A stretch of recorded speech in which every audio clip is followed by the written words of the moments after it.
I might have this eventually. Morning, John. Hear you there. And please, first and foremost, be safe today here in the southeastern United States. I know that it happened last week. That's not even. There we go. I think that's even. Be safe and just look out for one another today because apparently the weather's going to be really nasty in some parts, and it already has been overnight. Guilty as charged. I was looking at all of the breaking wind last night, making sure about pads and everything. So just be safe and be there for everybody today, okay? All right. Today's a Reaction Monday. We know what that means. Good, bad, indifferent. The old GBU, the good, the bad, and the ugly. From the weekend, it was chaos with Atlanta United NYC. It wasn't the only chaos that we had, but it's the chaos that we'll lead off with, among other things. Abe Gordon's going to join us in about 10 minutes, and we'll get Abe's perspective on everything. He and Jarrett got to watch the match firsthand. They did the full-time report. You can catch that on the Off the Woodwork section at 92.9 The Game and the Odyssey app. By the way, subtle plug and promo. What we have started doing on the Off the Woodwork section ourselves here at SDH is we've kind of given you a little bit of the greatest hits of the week. And you can listen to like the best of SDH AM, and you can listen to that on the Off the Woodwork podcast section at 92.9 and on the Odyssey app. And so you can get some of the greatest hits from the week. This past week, it was our conversation with Glenn Crooks promoting NYC. And I think that's going to be a staple. Wherever we have the individual coming in to talk about the opposing club, then that'll be in that show, just as because the show itself is released. The SDH AM Best Of is released on Saturday mornings. So that'll be kind of like a preview for the match itself. So whoever's in to talk about the away side, that'll be in. We had Glenn Crooks in there. We brought in our buddy Tyler Terrens to talk about things as well. And that was his conversation about the MLS first month, and then we finished up with our conversation with Matt Webb from the Marshall Islands Soccer Federation. So that was the best of SDH AM for this week, and you can catch that released traditionally Saturday mornings on the Off the Woodwork podcast section at 92.9 The Game. You can also download it at the Odyssey app. So it's just another thing that we do that is over at Off the Woodwork. We started doing that now too. So that's going to be a staple. But Abe will come in. We'll talk about things.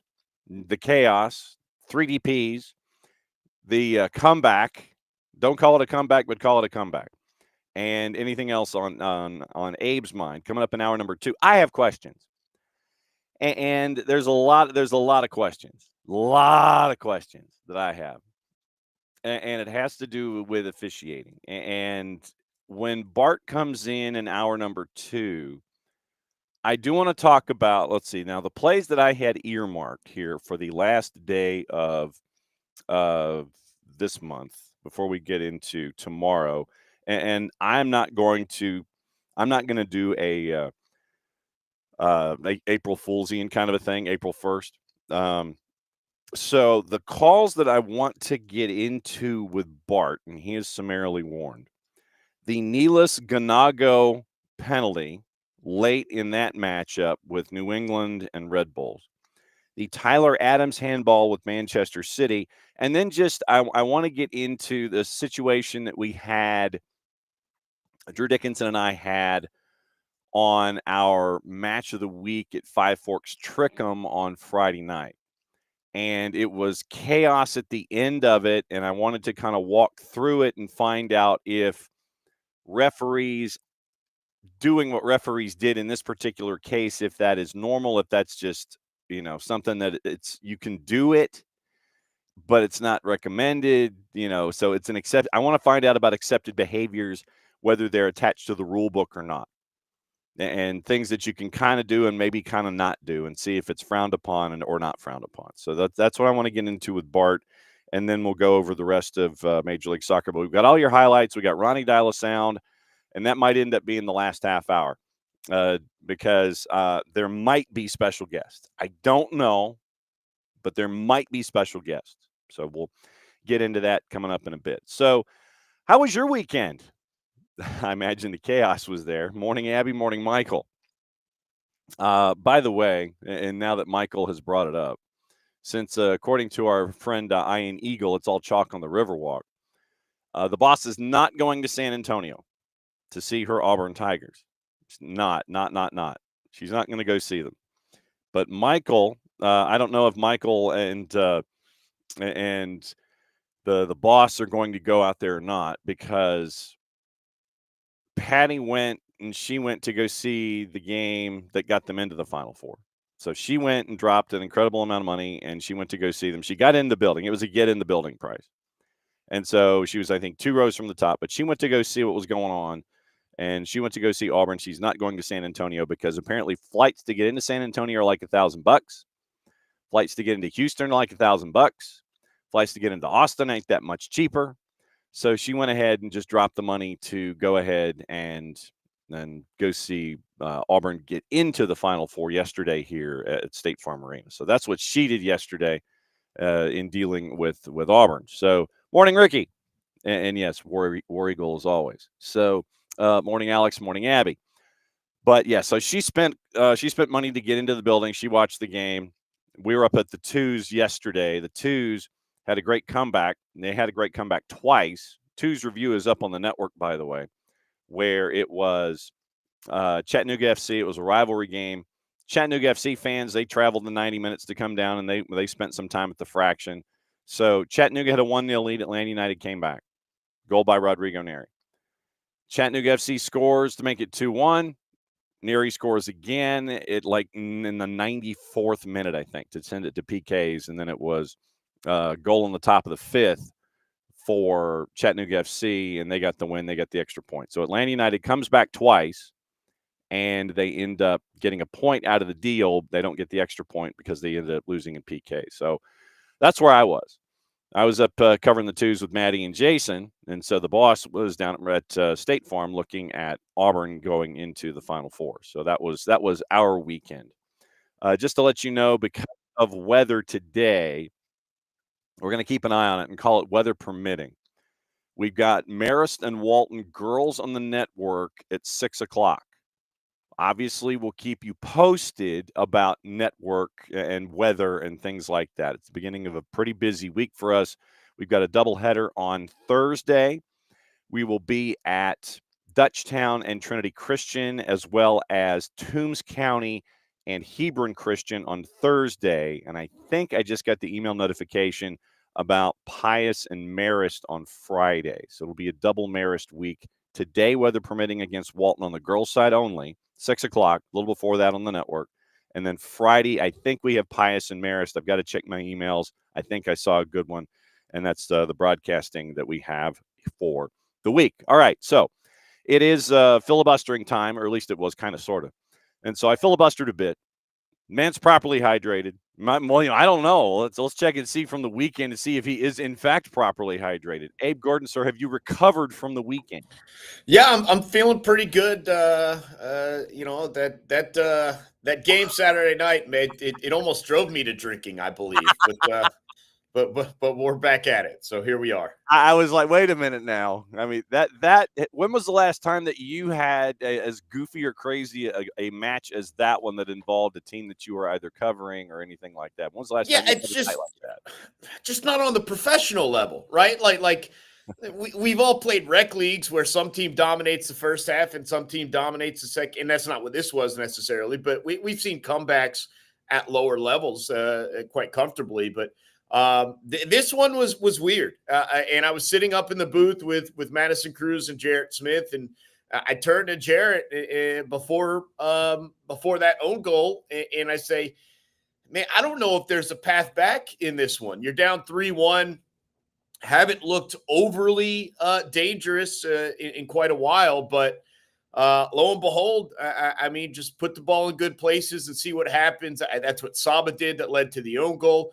And quite frankly, I think that's what I mean, Shande Silva is kind of a blind cross, right? I mean, the way his back is to the goal or to the box, and he just kind of turns and fires it in there.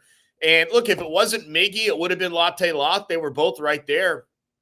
And so just put the ball in dangerous spots and see what happens. And that's what they did. They found their way back. And again, for a season that had started out 1-2-2, and you probably deserved a little bit better than the results showed through those first 5 matches, we're going to be quite honest, this was not a performance that you're going to necessarily compliment in general, but the result was there.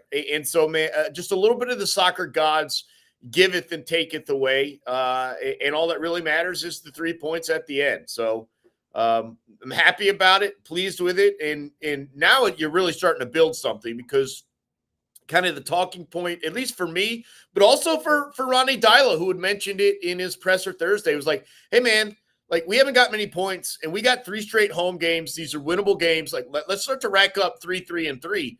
And by the end of this couple of weeks, you're going to be sitting on 9 extra points. And that doesn't happen without picking up the first 3. And so they did that. They accomplished that. And the one thing that you and I, John, have talked about is the start of the season, the opponents that you're dealing with, these teams that were in the playoffs last year, that starts to change coming up with these next 2 home games. And so an opportunity to really get on a roll at home, and that's something this team has sorely needed. And then the other thing that I mentioned to you a week ago, and it was kind of like, I know they're not really going to consider this, but also maybe they should consider this, is there's something about Saba on the right. Mm-hmm. And they went into another formation midway through the second half that moved Saba to the right. And I turned to Jared. I was like, what formation are they in right now? Because Saba's on the right, Shande's on the left. I don't exactly know what they're asking Miggy to do. We also saw Alexi Miranchuk slide deeper a little bit and play from the 6. And so it's just something, I don't know if it's sustainable.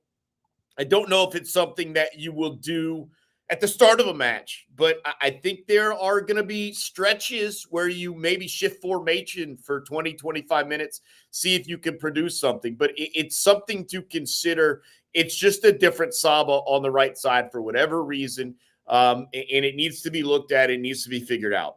Because I was trying to do the schematic in my head, and I was thinking that it might just be a different 4. It might just be a different 4-2-1-3. Well, what you need is 12 players on the field, if we're going to be honest. It's like, that's what I was walking my dog this morning. I'm like, I know we're going to talk about this, and I can't figure out how it would actually look during a game unless you're running 12 men, right? I mean, if you have Shande and Saba and the rest of the guys and the midfield and the defenders and Goose, that's 12 men. So it's just not something that I think you can necessarily run for 90 minutes.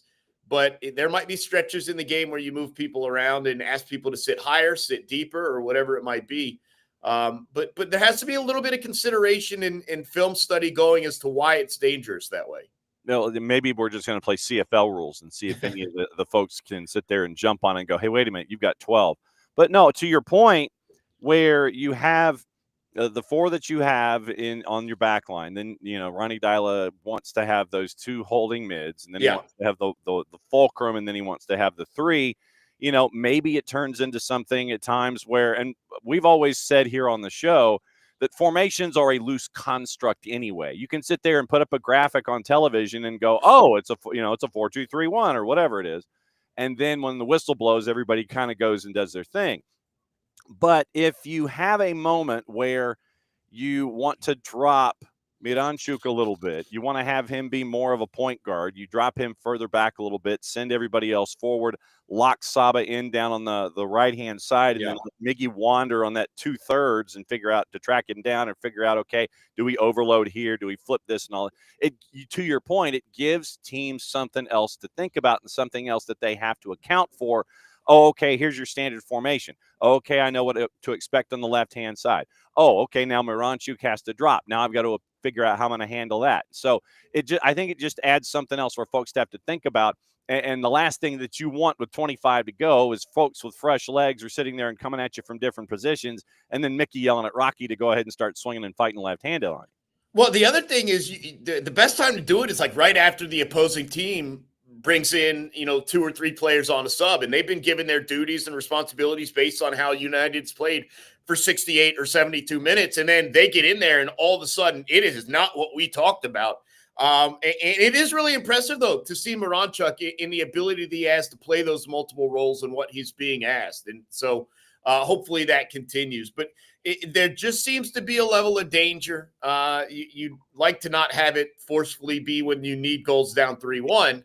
But there's something about it, and it's at least got to be measured and weighed, right? I kind of brought it up last week and said, hey, man, like this was noticeable, right? They're not going to move Miggy off the right. So I understand what the talking point was last week. Now it's 2 weeks in a row that we've seen it, and it does start to become some sort of consideration. Again, if not for 90 straight minutes, certainly how you can adjust in game to get Saba there. And I mean, look, there's all sorts of things wrapping through my head. Like, would Moranchuk work on the left and Miggy drops central and Saba goes right? I mean, again, I don't know. The formation takes 12 people. That's why it doesn't work right now. Well, but maybe it's a 4-2-2-2 basically, to where you've got your 4 at the back, you have your 2 midfielder, you have your 2 holding mids, then you have your 2 attacking mids with Miranchuk and whomever, and then Saba on the right and cheating in, and then whoever your striker, Latte Lot at the striker position being where he is, and then so I'm thinking maybe it's a 4-2-2-2. Yeah, and there's a lot of things that come into play here, right? Like maybe this formation isn't necessary if Pedro Amador's healthy and he's running up the left side, but you had to switch out him because of a quad injury for Dom Chong Kui. Some good, some bad there for him. But you're probably not tasking him with getting forward the way you would task Pedro. You probably are saying, hey, man, it's your first start. I know it's not your first appearance, but it's your first meaningful minutes here with Atlanta United. Maybe play a little bit safer, right, on the defensive side of things. And so maybe it would look different if it is a Ronald Hernandez or Pedro Amador is back healthy in terms of the connection on the left with Saba, in terms of the attack from the left side. And maybe you don't need Shande in there for things to work. So there's a lot of different considerations here. But it worked, and it led to just a crazy comeback. And again, I'm not going to fight and sit here and say this is an outstanding performance for Atlanta United. It wasn't. But you got 3 points. Mm-hmm. And for a season that started out where you felt like you could have had 3 points, or in some of those games where you picked up 0, you could have had 1 point. For this one to happen in the manner that it did, I don't feel bad. I'm never going to apologize, right, for 3 points, but I certainly don't feel bad about this one based on how the earlier parts of the season had gone. And so, for me, it just continue to build on this. We do see that Saba can be dangerous. Latte Loth is a problem for 90 minutes. Like, the energy doesn't die down. And I've been really impressed by him and his willingness to do things you don't see a lot of elite goal scorers do. His willingness to drop back and defend in moments and continually to defend. You see a lot of guys defending in the first half, and then in the 70th minute or 75th minute, they stop making runs. They do this, they do that. He's willing to defend. He's going to get offsides here and there, but he's not just standing offsides all the time, which is one thing you see a lot of guys do. There's just a lot of parts of his game I really, really kind of respect and appreciate, and obviously that paid dividends. We do need to contact the MLS League office. That needed to be an assist from Brad Guzan. I'm sorry. Yeah. They refused to give it to him. Jarrett and myself on the full-time report unofficially gave him the assist, but he deserved that. And all kudos to Latte Loth for causing a problem in the late stages of this game where a lot of guys may have run themselves dry. So, look, there's just a lot of really nice things that we're seeing right now. And going back to the first goal, I think it was the first goal, Alexei Miranchuk getting on the scoreboard was a nice feeling because he's kind of come under a lot of heat for a variety of reasons. Some deserved, maybe some not deserved. But he's played well. And yes, I get it. He's not leading the league in assists. That was my bold take, I think, at the start of the year. That hasn't happened. To be fair, your bold take of Pedro leading or whatever it was hasn't happened yet either. So it is just one of those things where I do still think that it's going to come. But it was nice to see him rewarded for some fine play. And then, again, credited later in the match for being able to drop it and play a different role than what he was asked to play the first 70 minutes or whatever it was. Double-digit assists, I think, was what I've got with Hawkeye, Pedro Amador.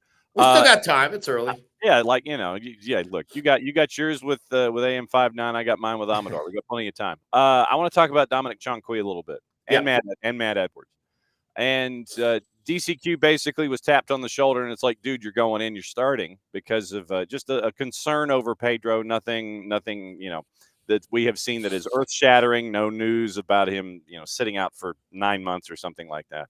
So DCQ comes in. He is literally thrown into the fire. Matt Edwards, I think, ends up having to play his third different position at the back at certain points during this particular match. And so once again, we talk about the young guys being thrown in.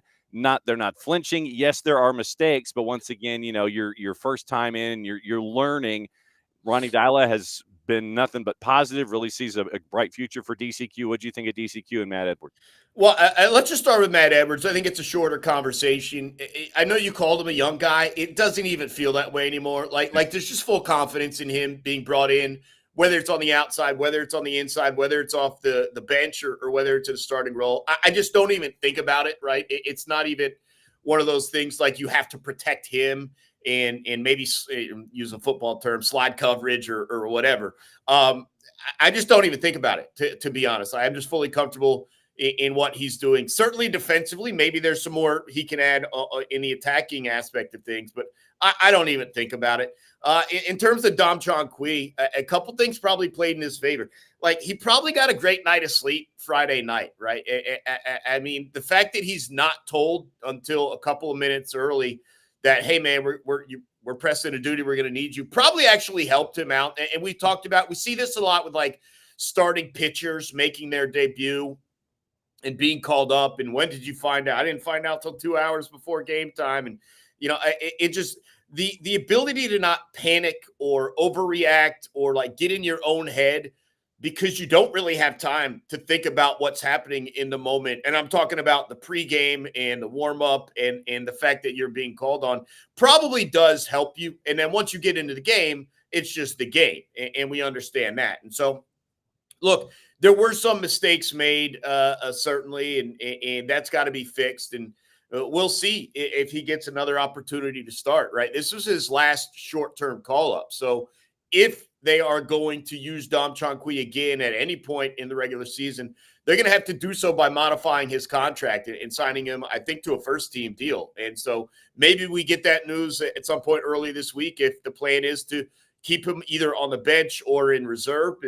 And maybe that's the plan, is to keep him with the twos and continue to develop him. But look, he made some mistakes. It cost you a goal. Ultimately, it didn't cost you the match. And I think you'd be a lot more frustrated. You'd be a lot more critical of the decision if you had lost 3-1 and you look at some of the play there. But a massive learning experience that ultimately you still picked up 3 points on. I think that certainly helps. I think doing it at home probably helps quite a bit as well. And look, there are times in that match where you can see what others see about Dom Chankwe. And as he continues to grow and as he continues to learn the league. And that's the one thing I always remind people about when you've got these guys making their first start, or like, it's not just learning their teammates, but you have never played against probably all 11 guys, maybe one or two guys you've met at the junior level or you're on a youth national team with, something like that. But it's a completely new opponent field. And so you're getting used to pretty much every aspect of your team, every aspect of their team as well. So mistakes can be made. It's nicer for a mistake not to ultimately cost you goals. It did, but ultimately they were able to fight back. And so really nice debut, well, not debut, but starting debut for Dom Chankwe. And we'll see if he gets a new contract, and we see a lot more from him. But there are reasons to be optimistic. I think we can all see that. He's like the pitcher called up, and he's thrown into his first start, and he goes 5 2/3, gives up an earned, and he's pulled with 2 runners on base, and they bring in the middle relief guy, and he shuts the door in the 6th inning, right? Something like that. Yeah, look, he did cost you a goal, so I'm not sure the outing was quite that strong. Mm-hmm. But I think it's a situation where he gave you an opportunity to win, right? And that's really all you can ask of if we're going to keep a baseball term here. Like, a spot start is really just keep you in the game, man. 3 or 4 runs, 5 innings, 4 innings, whatever it was.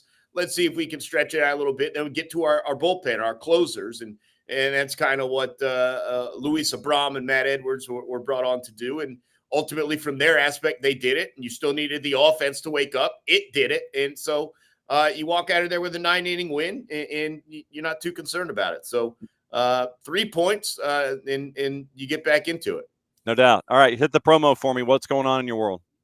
Yeah, man, we're ready. It's going to be an exciting week of coverage here on 92.9, and it's all leading towards another home game, the second of 3 straight home games.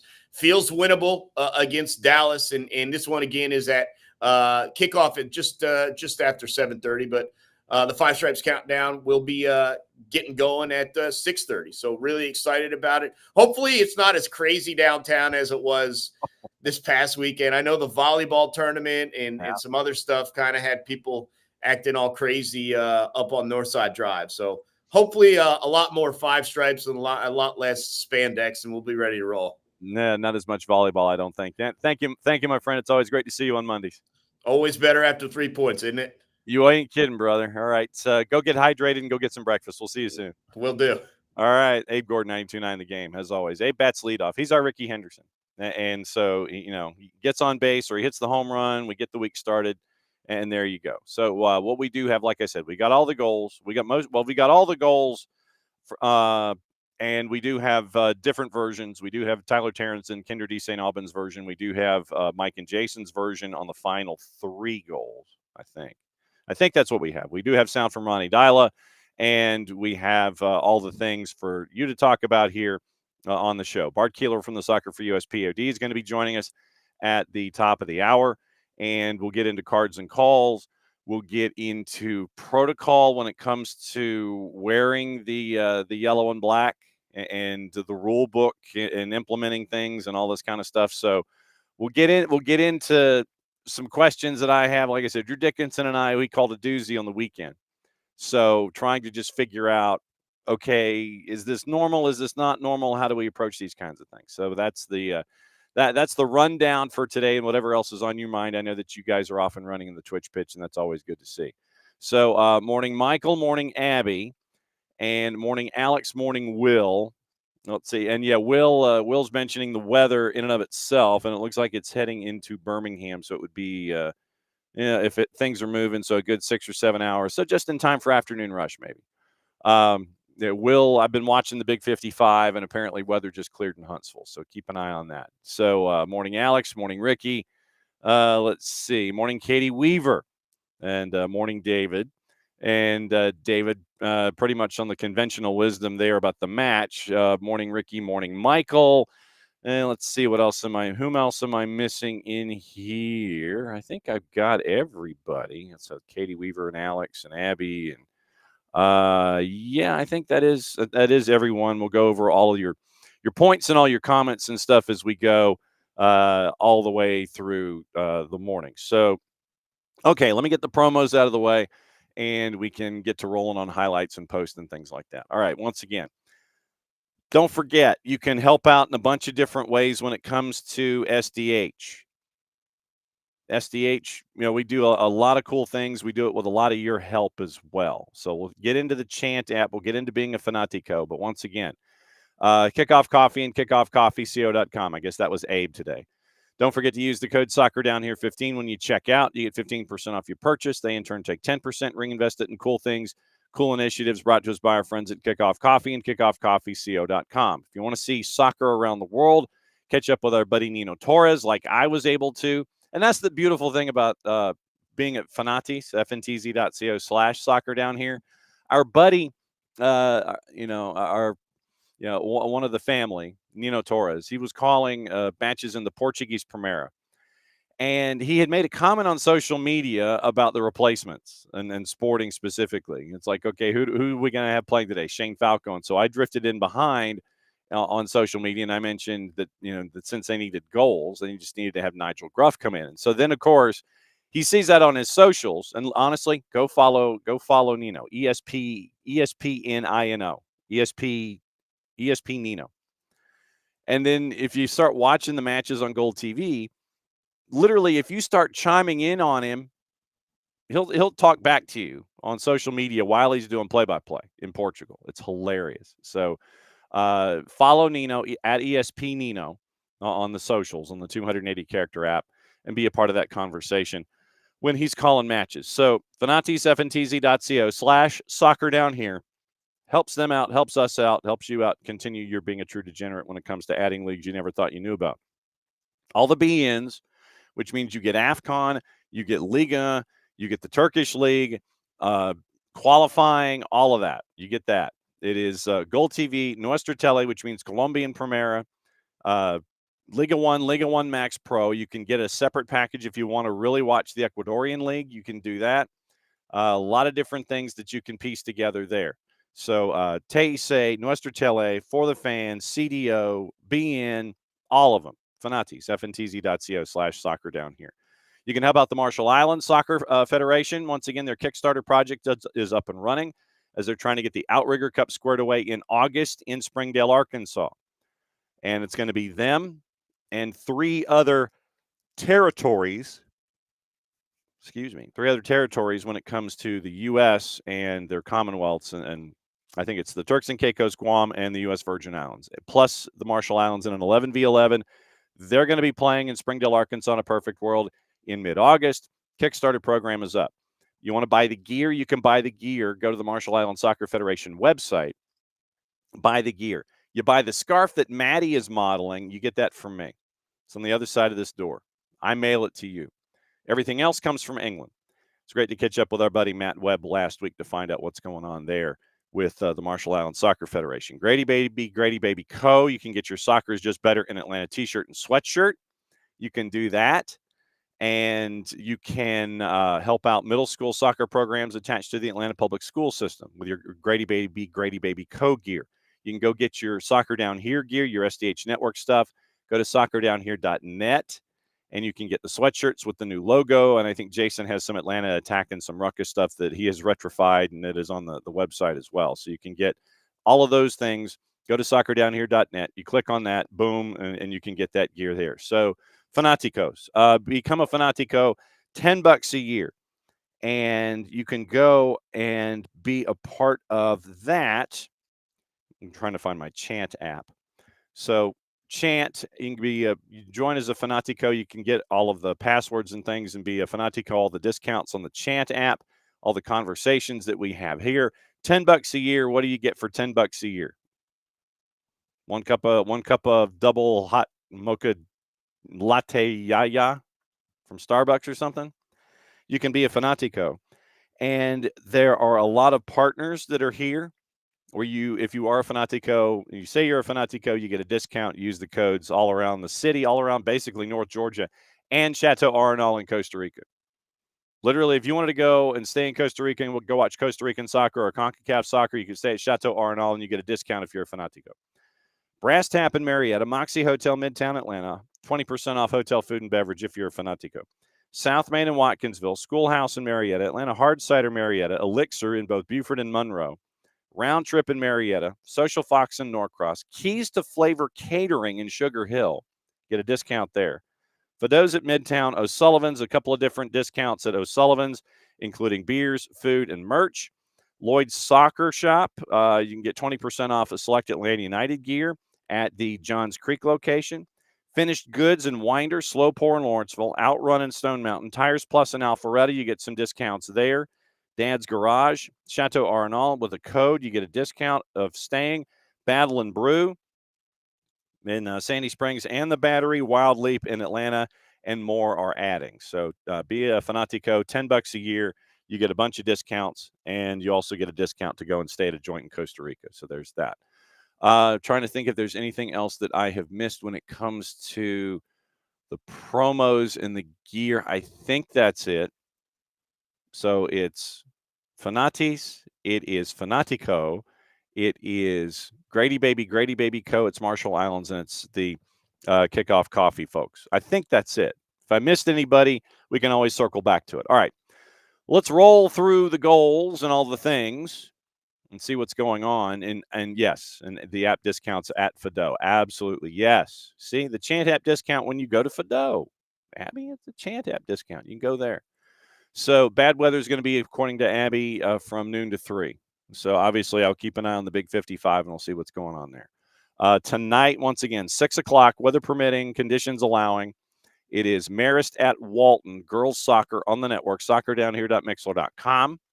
And also, it is available on archive later. 2's game from yesterday is archived.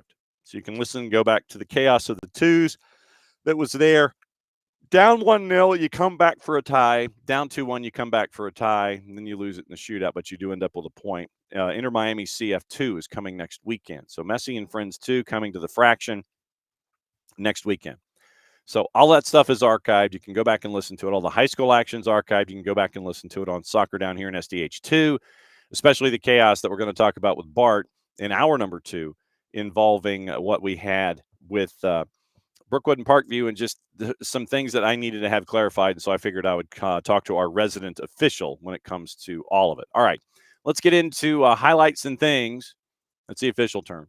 Highlights and things. And first off, we'll hear from Ronny Deila after the chaos of the match and his thoughts about the match itself, the problems that NYC pieced together, and how Atlanta United saw those problems, addressed those problems, and still there's some work to do. So here's Ronny Deila, courtesy of Atlanta United 92.9 The Game, from after the match on Saturday night. It was good to see. At the same time, we give them goals. It was not like they play us out or something. There was very easy goals. So end up with 4-3, and I don't think in the end that we actually deserve something here because of the chances we had. But the way we played the last half an hour, that's how we want to be, and that's where we're aiming for. So I'm again back to the process, to the performance, and I'm very happy that we showed something in the second half now. Also, I think it's the first time in 7 years that we have turned around a 2-down defeat or been 2-0 down. So yeah, so this could be a really momentum for us. I hope now we build on this and that we keep on growing from this. Some of these changes that you made, dropping Moranchik deeper, moving Miggy centrally, putting Saba on the right, are these things that after, you need to watch the film, but you're going to consider as the base going forward? I think that's important. If we don't have the ball and we don't open them up, then we have no chance to get something. We have to defend that as well. So we need, we work on this all the time. So I think, he's an exceptional player. So he really did the difference, and then also Miggy come more on the ball when he's inside the central anyway. So and Saba looked different, of course, on the right when he come there. So we have to find the right balance and the right way to get the best out of everybody. That's for sure. So Ronny Deila, courtesy of 92.9 The Game and the Odyssey app. So that was after it all. So let's go backward. Actually, we're starting at the end, and we'll loop forward, and we'll come this way. All right, so it was 1-0, and then equalizer from Alexei Miranchuk. And here was the call from our buddy Tyler Terrens and Kendra D. St. Aubin, once again, courtesy of Apple TV and Major League Soccer. Provided I hit the play button. Wrong button, John. There you go. Trying to provide some sort of spark in the attacking third late on in the game. Lobjanidze finding out Marone. And cleaned up by Miranchuk. 1-1 at the Benz.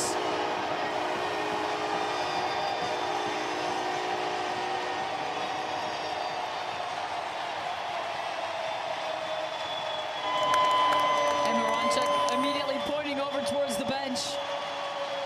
But that goal to me felt very similar to New York City's in that they just didn't give up on the play, and it's the trailing runner. This ball just could not find its way out of the box. Well done by Almiron there. His second touch just driving forward. It ends up taking a deflection there. Cleach finds the switch. Big white up to Saba Lobjanidze. And how he splits the two defenders there. And that's just a miscue. But somehow, you see Lobjanidze eyeing it the entire time. It's a little dummy by Almiron. Latte takes a heavy touch. Moronchuk doesn't give up on the play, and he buries it into the corner. Similar to New York City's in that. So there you go. That's Kendra D. St. Alban and our buddy Tyler Terrence on the call. So that was 1-1. Then it got to 3-1, and people were trying to figure out, okay, what's the comeback going to look like? Well, here's how the comeback started looking. First off, we'll go with Mike and Jason's call that got it to 3-2. Once again, courtesy of 92.9 The Game on the Odyssey app. And here is Lennon. Rolling it ahead to Saba, who flicks it inside to Almiron. Back to Saba. Good ball by Miggy. Saba driving down the right wing into the attacking third. Saba into the box. Here's his cross. Put in for an own goal by Keaton Parks. It's happened for a second straight. So it did happen for a second straight week. That's one version. Here's the other version, once again, courtesy of our friends at Apple TV and Major League Soccer, Tyler and Kendra on the call.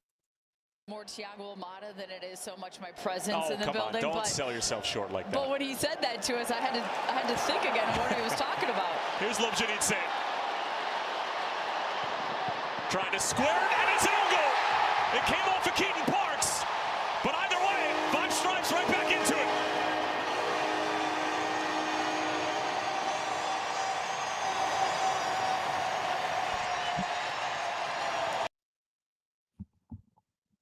Let me try something.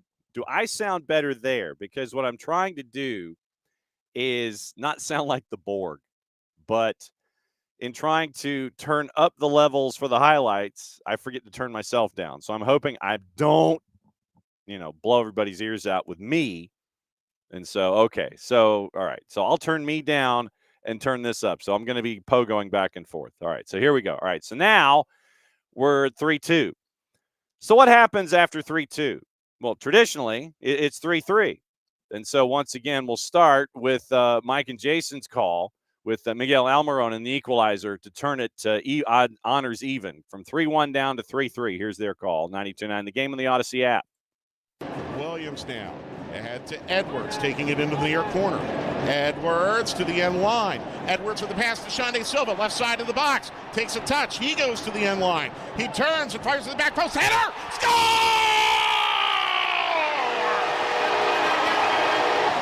Atlanta United has come from 2 goals down to equalize in the 75th minute, and it's Miguel Almiron. So that's one version. So how about the other version? Here is that other version. Once again, Tyler Terrence, Kendra D. St. Alban, Apple TV, and Major League Soccer. Edwards saying, give him the ball. And the former Tar Heel is on his way. Peels it back. Silva stutters. Now clips it in. It's a good ball. And we're all level. Welcome back, Miguel Almiron.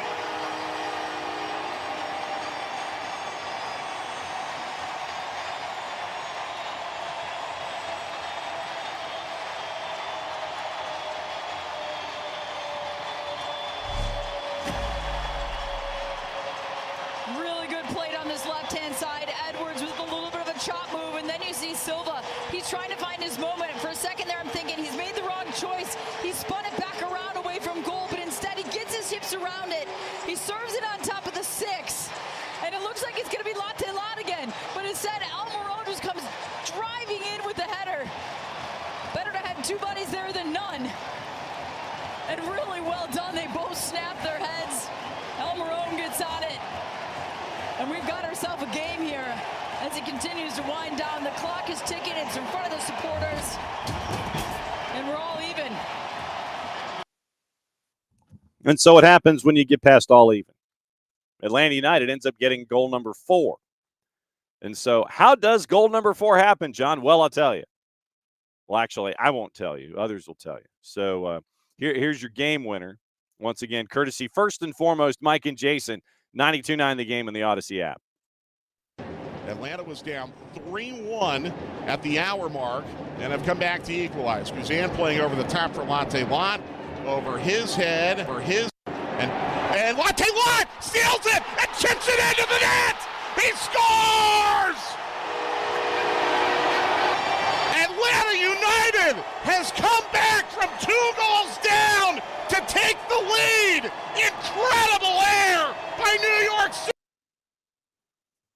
And wasting no time in transition, here's Tyler and Kendra. Into that center back role. Martins is asking Freeze to come get it. Confusion, and it's Latte Lot!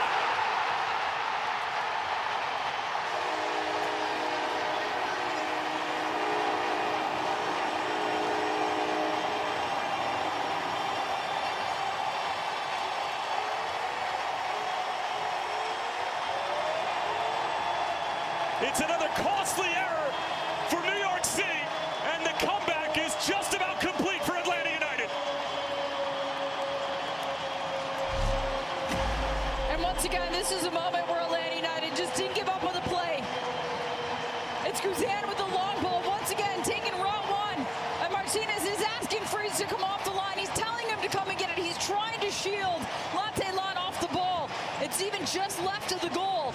You can see the communication. But Latte Lot just sneaks in around and in between the two. And Matt Freeze and Martinez, are still yelling at each other. He cannot believe it.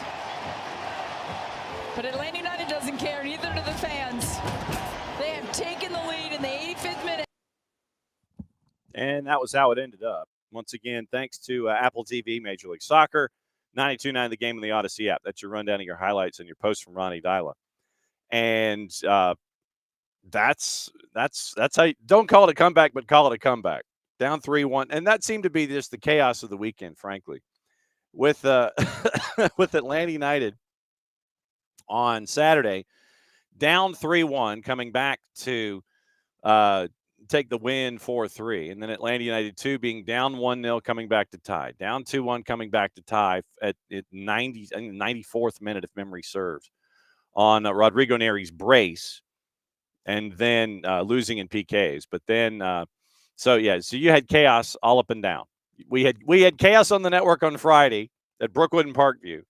We had chaos on Saturday with Atlanta United and NYC.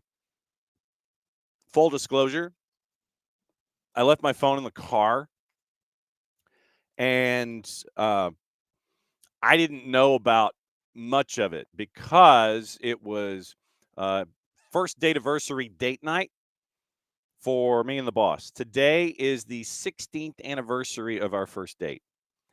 So the way that things worked out, the tickets that we got to the show that we went to were in a building that is very, very brick encased and very, very difficult to get a cellular signal out of.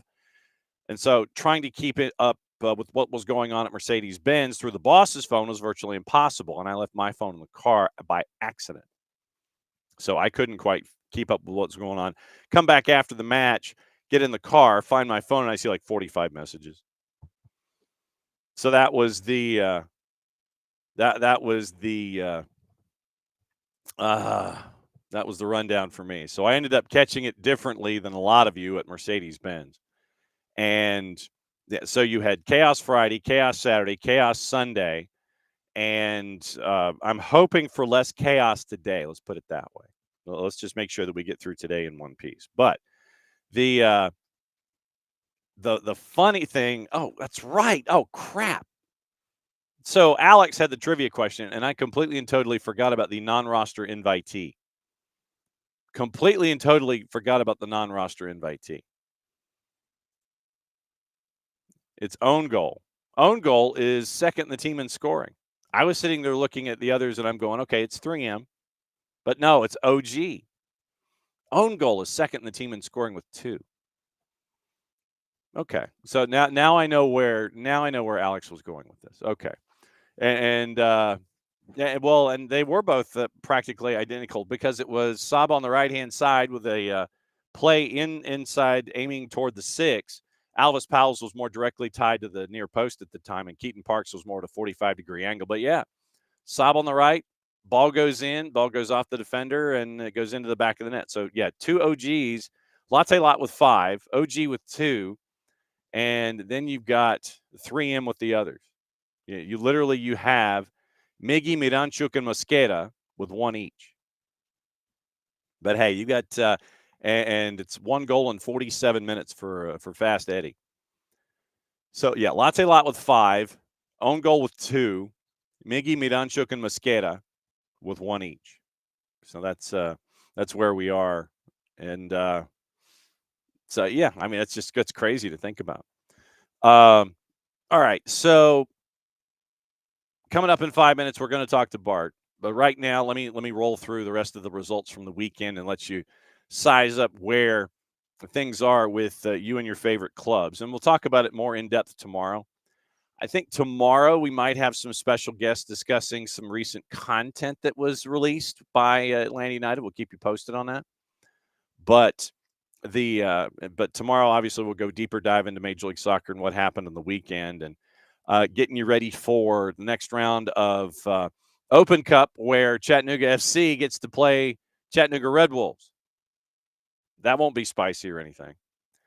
But, yeah, on the weekend, New England, and this is one of the plays that I wanted to have Bart look into, is the late PK call that gave New England their first win of the season in a game that they really didn't deserve to win, beating New York Red Bulls 2-1. Toronto and Vancouver, at least I started Ali Ahmed. I lost in fantasy. I started Ali Ahmed. I should have started a lot of other folks from Vancouver instead of the two I started for Red Bulls. One of them who gave me a -1 in fantasy, which was really good. Goalless draw Toronto and Vancouver, and it's not looking good already for Robin Fraser in Toronto. Colorado shut out Charlotte 2-0. Columbus beat DC 2-1. Messi and friends came in, and everybody's back from the international break. Robert Taylor scores in the 23rd. Messi scored with about 30 to go, and Daniel Gazdag scored with 10 to go, but it didn't matter at the end. So you end up with Inter Miami with a 2-1 win. So Messi and friends stay at the top of the table. Did you see the video where the rookie defender for Philadelphia is trying to post up Lionel Messi? And Messi has gone from what we're calling him emo Messi to Wall Street Messi. And so now he's like corporate Messi now. And so he was backing into the rookie defender for Philadelphia, did it 3 times, and then frustrated the kid so much that literally the 4th time, kid pushes Messi, Messi goes down. They call the defender for Philly for a foul. So, yeah, it looks like corporate Messi is already causing havoc. Chicago-Montreal, a 1-1 draw. So much for having Hugo Kuipers in fantasy. Dallas beat Kansas City 2-1. That's the next team on the list. That is the next team on the list. Leo Acosta and Lucho Acosta, Leo Chu scoring 2 minutes apart. Daniel Shallowy scored to actually give Kansas City a lead. They didn't hold it. 2 goals in 2 minutes, 2-1 final. FCD's now coming to town. Then it is Minnesota shutting out Salt Lake. No real surprise. Salt Lake on the road. Cincinnati beat Nashville at Geodis. Purple team beat LAG. San Diego and LAFC, a 5-goal thriller in the SoCal Classico. But I don't know if you saw this, that after the match, the two fan bases started to get into it at Snapdragon. And I mean like fighting and stuff. So not really a shock, mind you, when it comes to rivalries that are this heated and then amplified. But, yeah, so welcome to Major League Soccer San Diego fan base. SoCal Classico ends up going to San Diego, and they keep winning. Mikey Veras and that crew just keep right on winning. San Jose and Seattle 1-1. Austin in a match that was delayed for probably a good 40 minutes because of weather rolling through that we're going to find out about soon enough. And Austin beat St. Louis 1-0. Portland over Houston 3-1. Houston, some problems there with Houston and Benny Ball out of the blocks. So on the day, stats for team stats, and then we'll go over personal stats coming up in a bit. But team stats on the day: possession 53-47 NYC, whoopee. Shots 14-8 Atlanta United. Shots on goal 6 each. 2 blocked shots for Atlanta United. Total passes more for NYC. They completed, they had 81 more passes, and they had 88% passing accuracy. Atlanta United at 85%. 7 of the 8 corners went to United. Total crosses 7-6 NYC. 2 offsides for Atlanta United, 1 for NYC. Aerial duels 12 of the 20 by Atlanta United. XG, if you believe in those kinds of things, 2.2 to 1.8. Brad and Matt Freese each had 3 saves, 6 clearances by Atlanta United on the afternoon and evening, 3 for NYC. 28 fouls called on the day. 16 of those went to NYC. 1 yellow card went to Atlanta. So 28 fouls and only 1 yellow card. Then no red cards on the day. So that's your early stat numbers for Atlanta United and for NYC. And so since it is hour number 2, 10 o'clock on the clock. I mean, we've gone for 55 and a half minutes, but still, it's hour number 2, considering we turned the clock to 10. Time to bring in Bart. And apparently, Bart, Bukayo Saka, he's going to be healthy enough to go to the next match. Big news for you? That is the rumor on the street, John. I don't, maybe not a rumor. Rumor on the street. It seems like it's real, but hey, that is great news for us. Yes, it is. So there were a couple of things. Let me Emily ask it the national team question. Okay. What's going on national team wise? Folks need to know about. I know that the U's had some work that they had done, but what's your update? Where things are? What are you looking at right now with the SoccerForUSPod and national team duty? Well, U.S. women's national team plays a pair of friendlies against Brazil, and some rematches of the 2024 gold medal match, also the 2024 W Gold Cup championship match. That is one of those will be Saturday at 5 p.m. Eastern, if I'm doing my math right, counting from Pacific time. Interestingly enough, John, that game will be played at SoFi Stadium in Inglewood, Los Angeles, California. Correct. So we will get to see a very interesting contrast and comparison between the men's attendance and the women's attendance. I am curious to see what that looks like. And then they play on Tuesday night at bedtime because they're playing out in San Jose, California.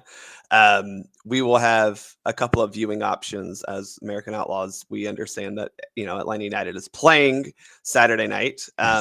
One of those will be watching it with the faction group at that tailgate in Lot 17. We'll also have it on in the Home Depot backyard at one of the tailgates there, and then obviously at Fido. So you'll have plenty of ways to watch the U.S. women take on Brazil, which will probably be the best soccer game that day, even with Atlanta United playing. Oh, wow. Okay, so I just saw... That's not a shot at Atlanta United. That's talking about USA Brazil being such a high-quality game. No, I was looking at this video that just popped through this past hour from Men in Blazers, where apparently a referee just basically karate kicked a coach in the Copa Peru. Damn, I wish I could do that. Literally, coach is coming out and he wants to throw a water bottle at the man in the middle, and the man in the middle just goes straight out savate kick and just hit it flush in the sternum. And one of the players wants to bow up on it's the AR. Okay, so on the AR, and so the guy keeps backing up, and so you don't get round 2 of that. But yes, our friends at Men in Blazers posting videos of elements where you kind of wish sometimes. Oh no, it was man in the middle because he's holding the cards. Okay, but still, nevertheless, there were opportunities for folks to try and exact revenge and throw water bottles. And how'd that go for you? Well, I got a kick to the sternum by a cleated ref. I know. All right. So do you want to go over the calls of the weekend, or do you want to go over reffing, like literally reffing down here where John has questions and needs to know like the limits of the book? We can go through your questions first. Those are way more important. Okay. Well, yes, of course. So, all right. What I wanted to ask has to do more about implementation of the rules themselves and the machinations of going through the paces of being a center ref. Because the reason that I ask is, and folks can go back and listen to the broadcast that Drew Dickinson and I had on Friday night with the boys match involving Brookwood and Parkview. And it was the Battle of Five Forks Trickham. And you brought me on this show to talk Brookwood and Parkview, John. Well, to discuss. Not the location. I gotta expel the trauma from my high school playing days for a second. As you wish. Okay, go ahead. Go for it. Yeah. No. You keep talking. I gotta get in the right headspace to talk about these two teams. So you're trying to find alcohol or something? I need to. Well, all right. So I wanted to ask this, and it's just the location in and of itself is just a byproduct of the questions that I have, and when it comes to implementing the rules of the game and the laws of the game. So the reason that I'm asking is, okay, we had a situation late in the match, and this is this is in the second plus 10. 80 minutes gone, we're tied. 90 minutes gone, we're tied. Then we're, I think, about 90 seconds to go in the second 10 before we're heading to PKs in a region matchup. So take the teams out of it. This is where we are.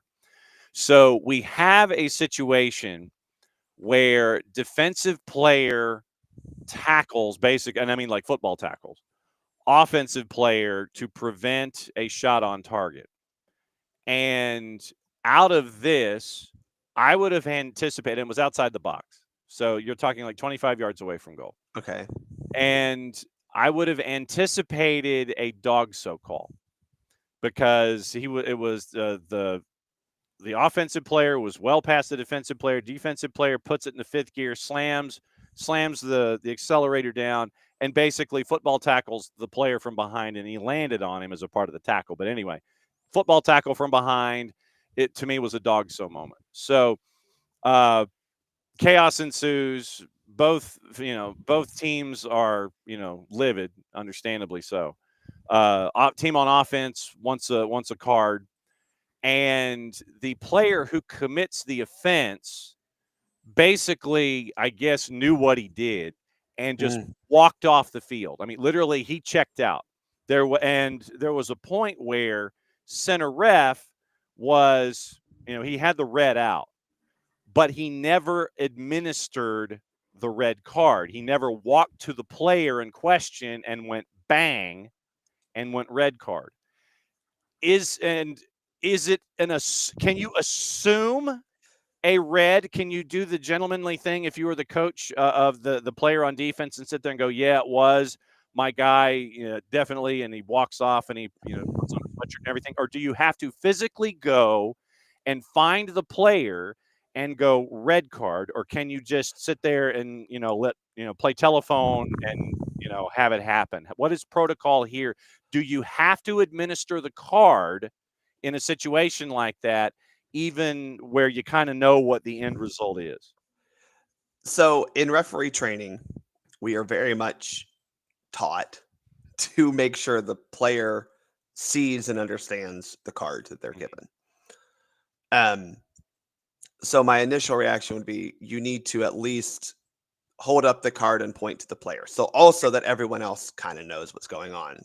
Am I correct in assuming that did not happen? Correct, because man was too busy, because literally you had probably another 12 players surrounding him and really wanting pieces of each other in a physical contact. Well, then that brings me to my next point of, one, when you do crazy things after a crazy thing, you prevent the referee from managing the game the way it should be managed. Yeah. And this is my lesson to all players. When you yell at me wanting a card when I'm about to give a card to a player, now I'm dealing with you and not the player who needs the card. Yeah. These cards communicate cautions and red cards, or cautions and ejections, right? That is what they're used for. Mm-hmm.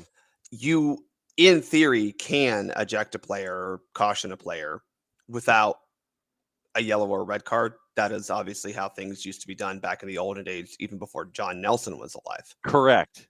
But now we have these cards that are the methods of communication similar to the whistles. And while, yes, you can technically officiate a game without them, this is the case where you should have probably at least shown a red card and said, that player, you're out, even if he's already walking off the field. Because you look, as a referee, you do not need to cause more problems by stopping the player from exiting the field and going, you come back here. Yeah. Red card. All right, now leave. That is silly. Yeah. So, I mean, even if he backed out of the scrum, and by the way, he did give a yellow in the backwash to another player who had initiated. Sounds like a Brookwood Parkview game.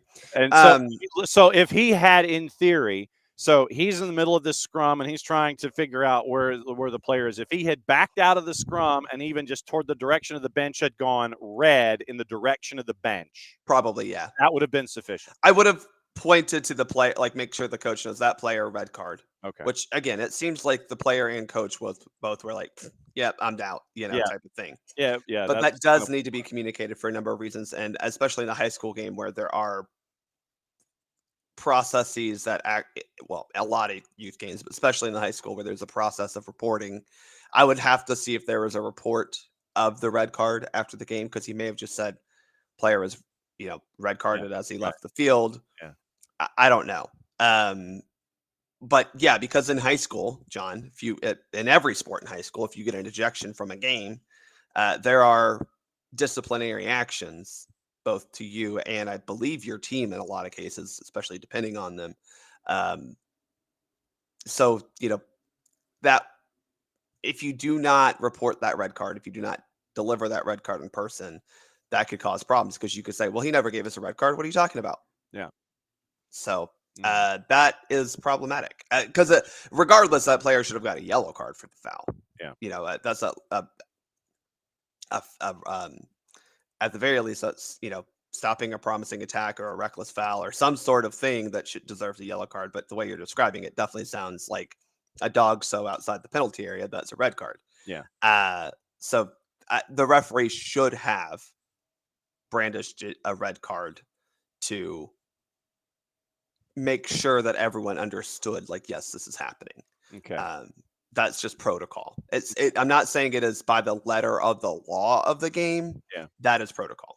Yeah. Because, I mean, it was you're talking 98th minute, and the game was chippy. I know that shocks you.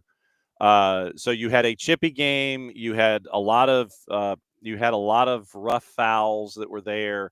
You did have Friday Night SmackDown occurring on a couple of moments where you might have had a foul or something like that. And so it goes back to the back and forth that we talk about control of a match, where you guide it one way and then you overcorrect, or you let it go too far and then you try and correct. And so it was out there completely at times. So with that having happened, then we go into penalties.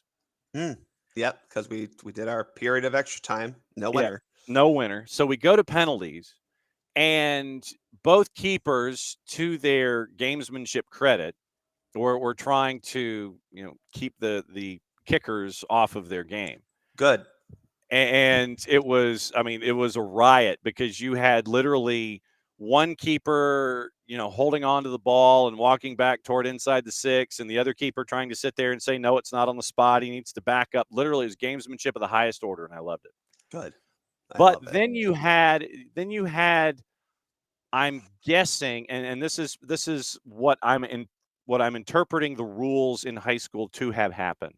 But once again, without the administration of a card, I don't know.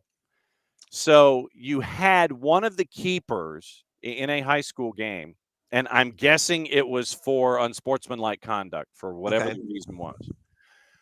He was told to leave the field of play, yet there was no yellow that I could see that was administered in this unsportsmanlike conduct incident. And I'm guessing it was woofing or doing whatever.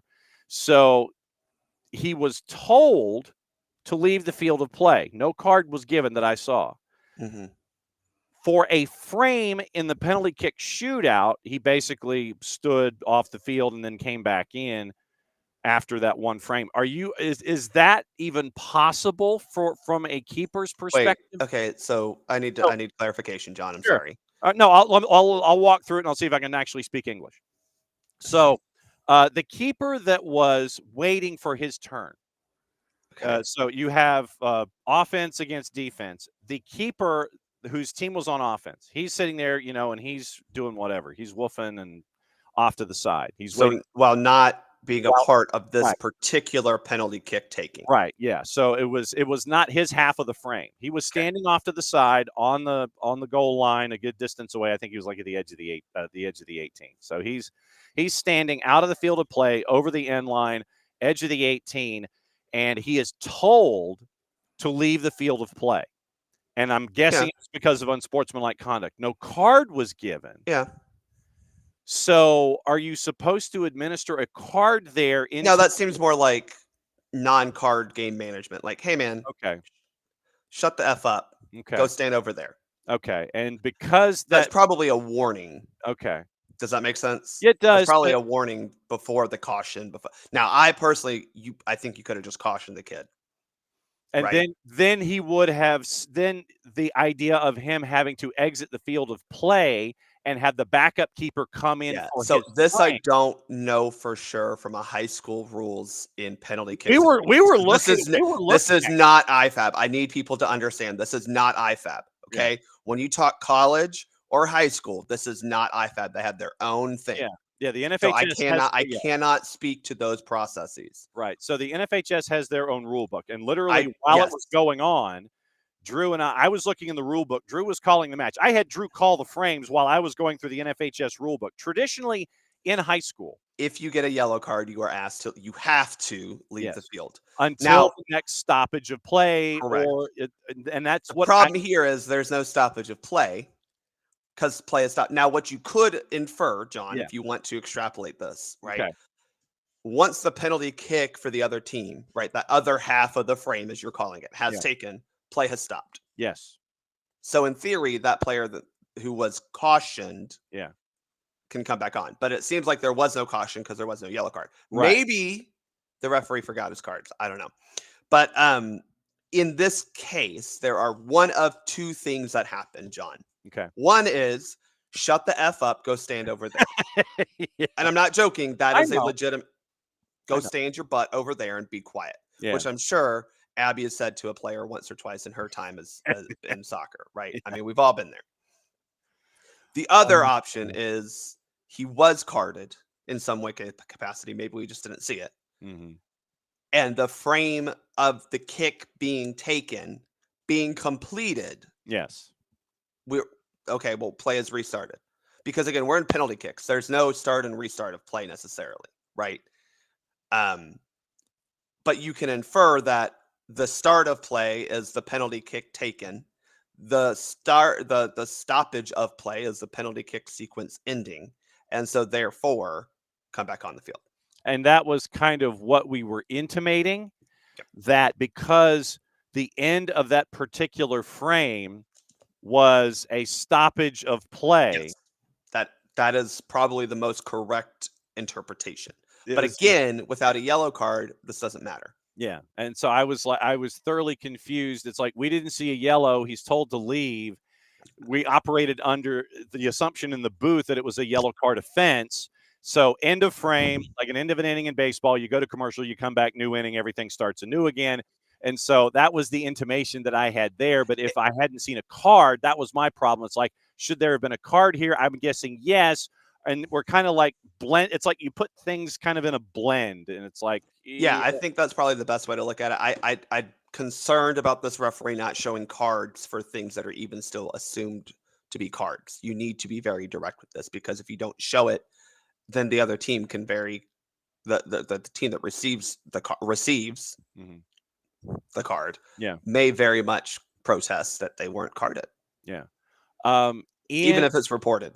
Yeah. In times when you are wearing the yellow and black in match, have you ever substituted? Have you ever flipped positions? Have you ever gone from center F to AR or AR to center F? No, actually, I've never had to do that in a match. Most of the time it's happened. Well, that's false. I've done it once, a couple of times at like halftime. That is very rare, but never during during play, right? Where a referee might be like, "Oh my gosh, I'm hurt," or "Oh, I don't feel like I can keep doing this," and I've taken over as a random stoppage. Most of the time, this is fleshed out before the match. Okay, I've never had like a referee get injured, and me have to take over in a match. Yeah, during play. Halftime once or twice, not during a match. Yeah, it was after the 80, and Drew had realized that there had been a switch. That is weird. where the center ref went to the AR position on the I think it was AR near, and then Man, this yeah, this match had it was a lot. yeah, and so it was a lot to process. I'm and sure someone's getting a very angry email from a Brookwood parent.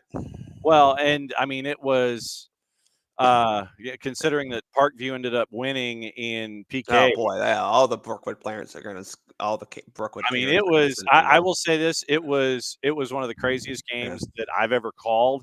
And I mean, I knew it was going to be chippy going in, and I knew that there were going to be points where it's like, okay, where is the official going to set the line, and is he just going to let it go? And I mean, look, we had headlocks, we had. I mean, there was one where there was almost a belly-to-belly suplex at the beginning of a call. You had the first half of the suplex ready to go, and That's fun. no, I mean it was crazy, but I was just looking more at a couple of moments in the match where there were things that didn't add up, and I was wondering if I would argue that I would say that if this match were being assessed by any sort of official, that they would not be getting a very good review based on the information you're telling me. I wasn't there. yeah, and so I was just trying to figure out, just in general terms, about administration of cards. Do you have to actually go through the act? You should. Let's just put it that way. Okay. You should, because it's a CYA. Okay, because does that make sense? Oh, more than absolutely. anything? Yeah, because you are carrying out the laws that you have that you're supposed to implement to its conclusion, with the card being the end act of that particular activity. Correct. And so that was what I was trying to get to was, okay, how far down the road do you have to go? Do you need to go all the way down the end of the road, especially in a heated situation? And so I was just trying to figure out, okay, what can you do? What do you do? And can you not go all the way through, even though there's things that are assumed or intimated with activity on the field? So that was. You should never assume, John, because when you assume, yes, you make an ass out of you and me. Thank you, Benny Hill sketch from the 1970s. Now into a couple of moments from the weekend that I wanted to discuss with you. One of them came on the late PK call in Red Bulls and New England. It was contact with Nealis and Ganago. And it went to VAR, and at the end of the day, it ended up being a PK that was confirmed by VAR. PK was converted. I'm pretty sure I watched this live, and I'm trying to remember how much actual contact there was. Right, and that's what I was trying to get to. And I think that it's another situation where if defensive player is making contact with ball first, and then offensive player is coming through and makes contact with the defensive player, then the machinations there. Yes. Walk us through it. Yeah, so generally we're looking, and I think this is a great teaching moment because, one, we need to very much, again, state winning the ball, we got the ball, does not mean you didn't foul someone, right? Again, you can shoot someone and take their wallet and say, well, it's my wallet. What are you talking about? I found it. But in theory, right, we are trying to judge who got to the ball and established position and possession first, right? Possession may be a little bit grayer than position. Typically, position is they have established their body control in front of the other player closer to the ball, right? That's what we're looking for. Defenders do have to be careful, though, because if while trying to either gain possession or position, they make contact with the attacker, most of the time that's going to be considered a foul, especially inside the penalty area, especially with the way that play is moving. That said, I typically try to look for a fair attempt to win possession or position as a good move by the defender. Sometimes that doesn't happen, though. Sometimes they still make contact with the attacker while trying to gain that. So if I throw a little hip into them, but then suddenly my foot is in front of theirs, in between theirs and the ball, well, I still fouled them. Yes. Does that make sense? Yeah, it does. No, and I think that was the final conclusion of this particular incident, if I'm trying to remember it correctly. Yeah, I mean, it ended up being a PK call on Red Bull's defender. Yeah. And it ended up with the converted PK, and you end up with the goal that would give the Revs a win.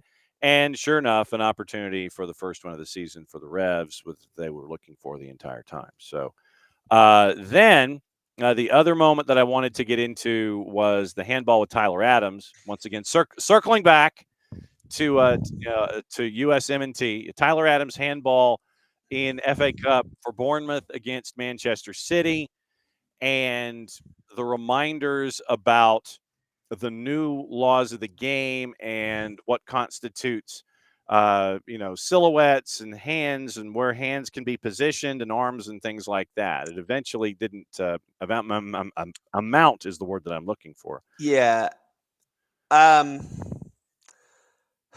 Again, it seems to be different every single time, so we need to remember that. Right. The other thing we need to remember: clear and obvious error, John. Clear and obvious error is the threshold for VAR intervention. Because I want to go back to I think it was Red Bull. Mm-hmm. Okay. Maybe it was Miami. I'm trying to think, John. There's been a lot of not wins in a row. We had a handball situation in an Atlanta United game where the player's arm was certainly outside the frame of their body, but there was no understanding of what was going on. They just their arm was there and it hit them, and it was. It sounds like something that would happen against Messi and friends, and they wouldn't get a call in Atlanta. I think it was Messi because it was after we were down. Yeah, it was the Messi game. Not Miami, the Messi game. We are looking for a lot of things, okay? And I think people just need to understand that. And I know that sounds like a cop-out. But I also need to say, just because a ball hits their hand or arm does not make it a handball. You are looking for a lot of things. Number one is it outside the natural silhouette of a player in that setting, right? Okay. So again, we don't want people to have to defend with their hands behind their back. Is that a way to make sure you don't get a handball? Sure. But that's not what we want people to do, right? That was a trend for a couple years because of the way the handball law was a little overcorrected. We are trying to allow players the ability to say, yes, you have arms. Like you can't cut them off and go play soccer. You have arms. And so there's a lot of things you're looking at. You're also looking at, was it deflected? Was it something that you had at appropriate time to react to? If I'm a foot from you and I kick it at your arm, well, that's not a handball. How is that your fault? So we're looking at a lot of things, and I know that's confusing, and I know it's not a satisfactory answer. And that's why I want to break this down and take it sequentially and walk through it. Yeah. Again, did the ball make contact with the hand or arm underneath the armpit area? Right. That's the newer armpit. So that's number one. Think mid bicep, right? Okay. Right. Got it. Did it make contact below that? That's the number one thing. Okay. Right. Okay. Was that then outside of the natural frame and silhouette of the body? Okay. Well, if I'm like this and you're talking here, then you're looking at it, right? Then that's probably not unnatural. Even if they're out a little bit, it's probably not unnatural. Okay. So then let me walk down this road with you a little bit. What about the ideas of gravity and natural activity of the body? Like if I'm trying to brace my body on a fall, if I'm trying to. So that is another great example of if you are in the process of sliding like that, we understand your arm is probably going to be on the ground. That is, again, not making your body necessarily naturally bigger or outside of the natural frame of the body, given that movement. So we're a little more lenient on that. Now, if your arm goes up or out, that's a different story. Okay. But if it's still here and you're sliding, it's good. If your arm is down here to support yourself, your forearm on the ground because you're supporting yourself because you either fell or you're making a slide or whatever. We understand that is not necessarily a handball offense. But sometimes you get it called. Sometimes you get it called, and that's where the problem of what was the situation in which it happened. Did it prevent a goal-scoring opportunity? And if it was inside the 18, or if it Correct. wasn't outside the 18, you're seeing all the things. You're seeing all the things. Man, and that's why I bring you in, because you have all of these separate ideas. I have to just say it is not as clear cut as people want it to be, and I'm really not sorry. I mean, You know, that's just kind of how it lays out. Let's see. The cards in high school one was the big thing that I really had. Just trying to walk through yellow cards and things like that. Were there any other moments that had you raise your eyebrows, or this upcoming? no, but I saw. Well, yes, I saw. Let's talk about some of the Atlanta United stuff. Let's do that. Sure. First off, I have to hand it to Filip Dujic. The man is never short of fun talking points after a match. However, yes. I want to take issue. There's a one in the chat that definitely needs to be talked about because I was screaming about this from my seat. Okay. But there's another thing that I want to address first. For some reason, and John, maybe you saw this. I don't know how much you got to actually see. There was a incident where we fouled a player, and he stood over the player and kind of did the count and said no more. Okay. Do you remember this? No. Like I said, I was at Jason Isbell, so you're. Oh, that's right. That's right. You were. I had you were enjoying your life. You know, well, yeah, it was a first date anniversary gift. That's adorable. 16, brother. You were 16 once. Yeah, I said back in back when James Oglethorpe claimed this land as a debtor's colony. I was 16 years old. That is absolutely true.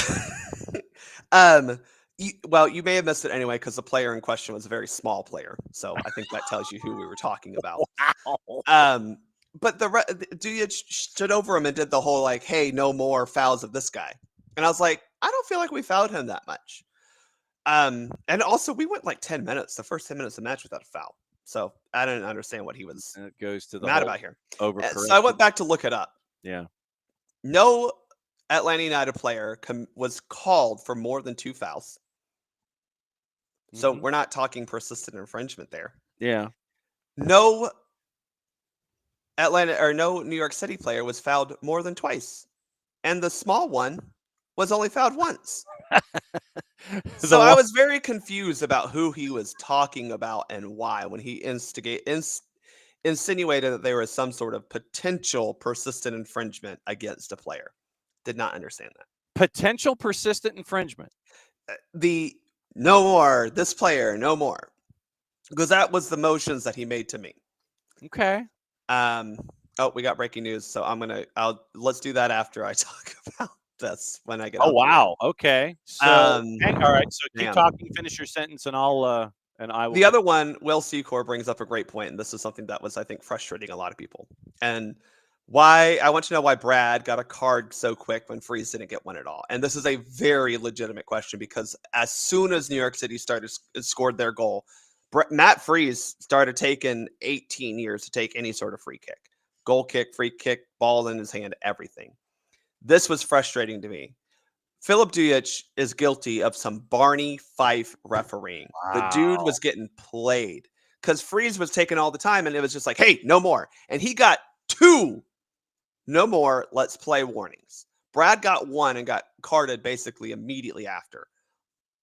That was absolutely a very naive and bad piece of refereeing from Dujic because Matt Freeze should have been booked in the damn first half, John, the way that he was taking all of his time to take a free kick, to take a goal kick, all that. And he had at least twice in the first half that was a, hey, let's play type of a moment. They weren't like official warnings.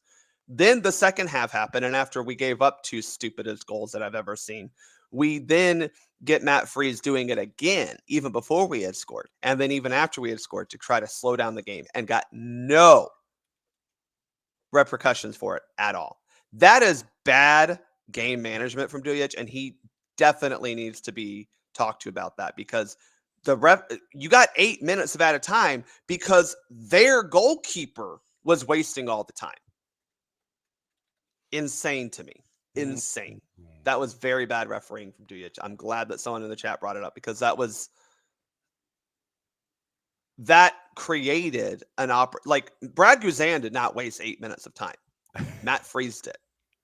And they got the benefit from their goalkeeper wasting all this time while they were winning to even go try to get a point at the end. That is bad, and MLS needs to, like, Pro and MLS need to talk to him about that, because that was very poor game management. Okay. So with that end of sentence and end of paragraph, we'll go ahead and hit it.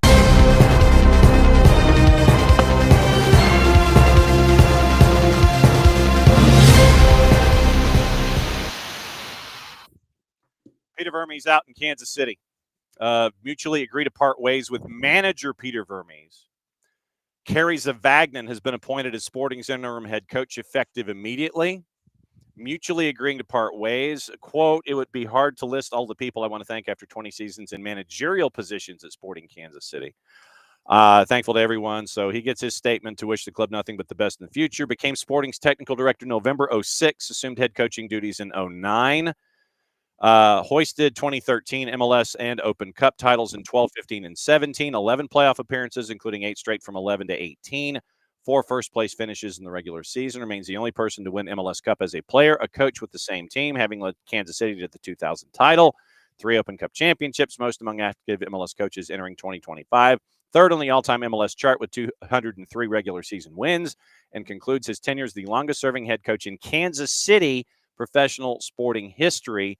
609 matches in all comps, more than half of the matches in the club's 30-year existence, most ever for a manager at one club.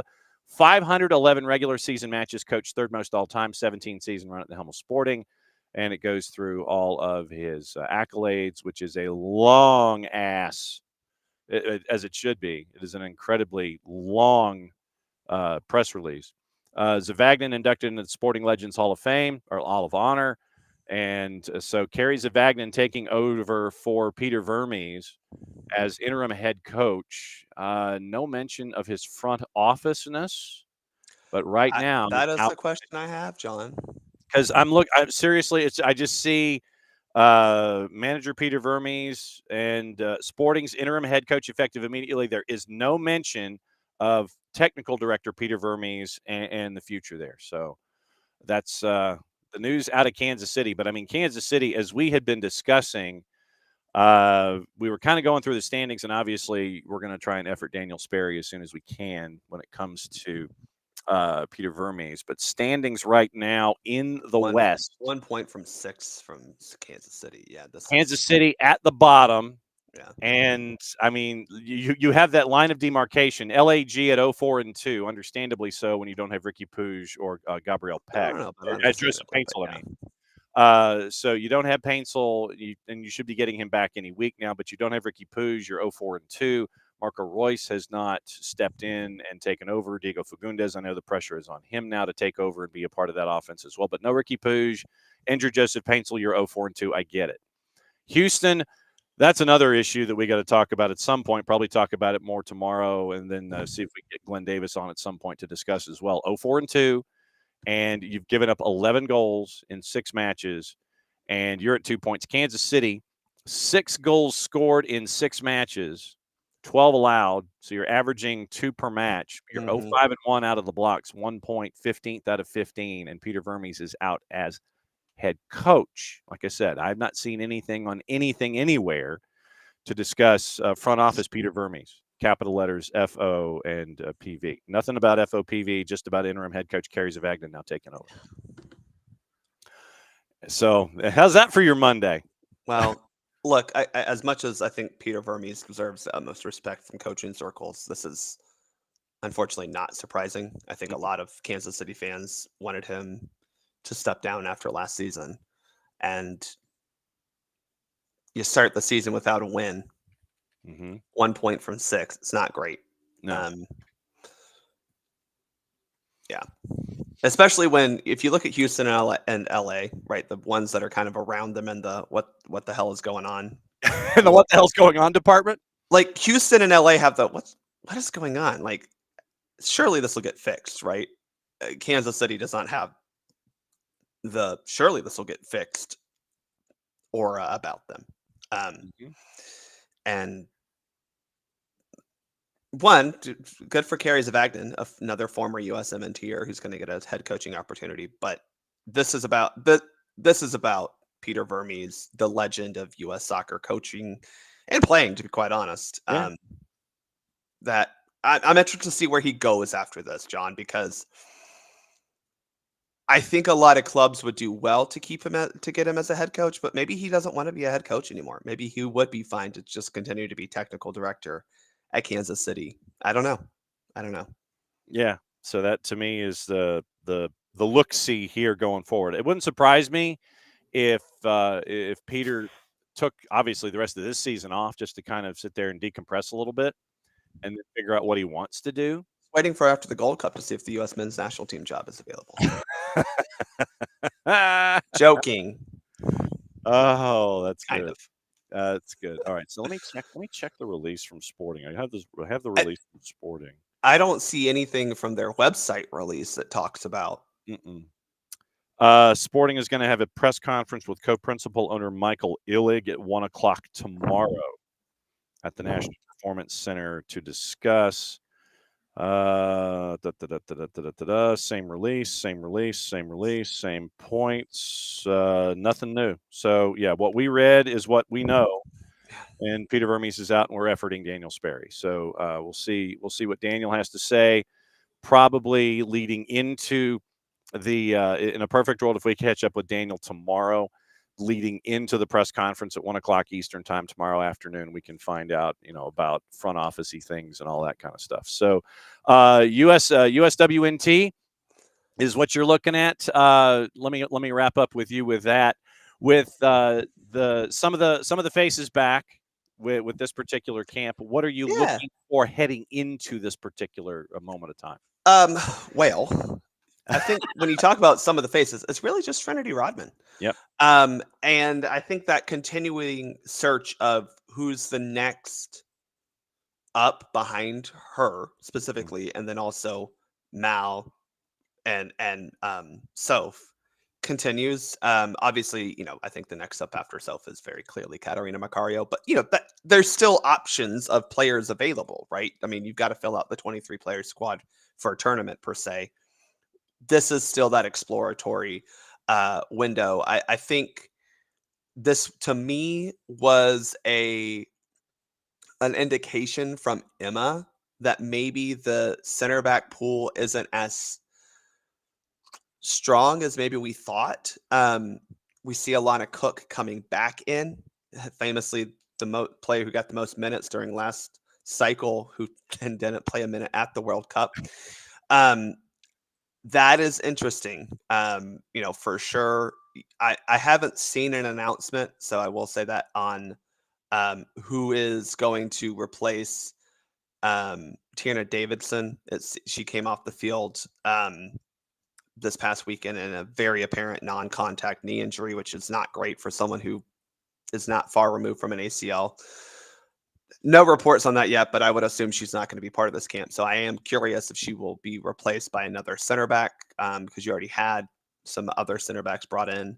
Gurma's still not part of this, which I don't think is particularly shocking. But again, the center back pool seems to be, John, where we're trying to people out. Now, I will say, if you're talking about the most exciting thing on this roster, Fallon Tullis-Joyce is a full member of the roster without Alyssa Nair here. So if you remember back in November, December, PTJ was brought in for those matches over in Europe, the best goalkeeper in the WSL right now.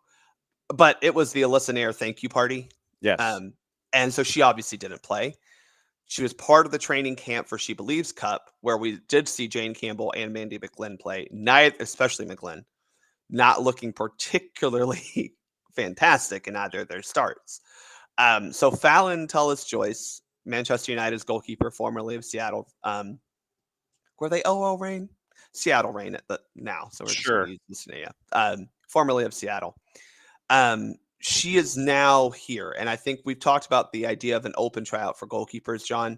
I am very hopeful we get to see Fallon actually play soccer in a U.S. shirt this window, because I think me and others are all in on the Fallon is our next goalkeeper train.